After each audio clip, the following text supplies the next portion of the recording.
সকালে ভক্তেরা তাহাকে প্রণাম করিতে আসিলে বলিলেন, আজ মায়ের তিথি পূজা বলে কেবলই মায়ের কথা মনে পড়ছে, ভেবে রেখেছি কিছু বলবো।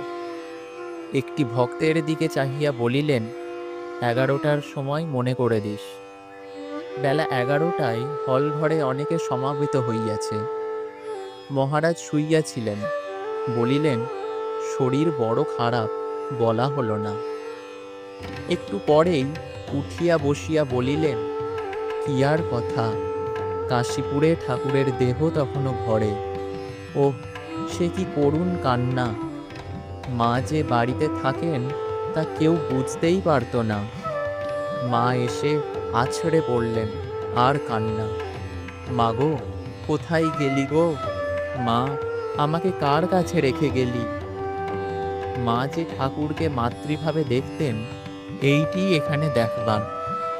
তারপর কিন্তু আর কখনো মায়ের এরকম কান্না দেখা যায়নি। এই একটিবার তাকে এমন উতলা হতে দেখেছি।